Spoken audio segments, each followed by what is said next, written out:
Hello, my name is Colby Giddens. I'll be presenting on Hypatia of Alexandria. She was a prominent mathematician, advisor, and philosopher in her time. She was born in 350 CE and died in 415 CE. She lived in Alexandria, Egypt, a city known for its increasing religious diversity and growth, as well as a center of knowledge and innovation during that time period. Her father, Theon, was the last professor at the University of Alexandria. Hypatia, in spite of cultural norms, followed in his footsteps and became a teacher as well.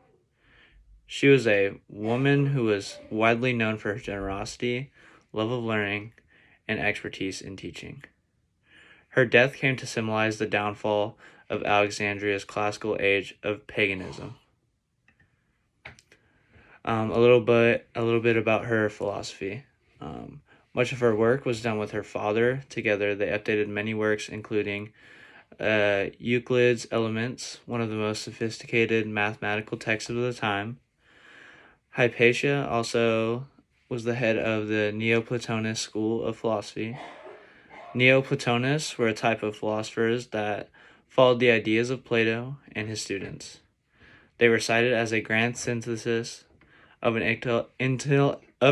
intellectual heritage that was then exceedingly rich and profound. A little bit about her influence. Among her many accomplishments, Hypatia was the most influential as a teacher. As an example, her work on Apollonius Conics of Apollonius was credited as the factor that made the book survive through many centuries because she made the concepts obtainable to those who read it. Her ability to teach both her ideas as well as the ideas of others, even to random people on the street, made her a respectable philosopher despite being a woman.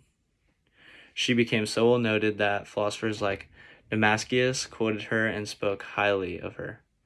And one of her students, Synesius, went on to become a Greek bishop. Her significance of her philosophies. Hypatia is still seen today as the symbol of the fall of Alexandria's intellectual period.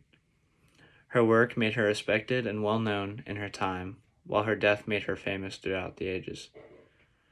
Her notoriety also stems from the fact that she was a woman. A woman successfully doing intellectual work shocked many people in her time. It was often noted that, at a time when women had a few options and were treated as properly, Hypatia moved freely and unselfconsciously through traditionally male domains.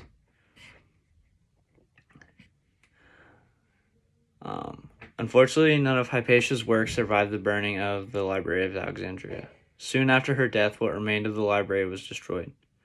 There is little we know of her philosophical standpoints beyond the fact that she followed Plato's school of thought. Hypatia was murdered in 415 CE by a group of Christian monks. As Alexandria was becoming increasingly divided, different religious groups became more and more hostile towards one another. Eventually, tensions became so high that Cyril, as a Christian bishop, had a group of followers attack and kill Hypatia in one of their temples using roofing tiles and oyster shells. The attack was so brutal, Damascus referred to it as an outrageous and disgraceful deed against their fatherland. And this will be the end of my presentation on Hypatia of Alexandria.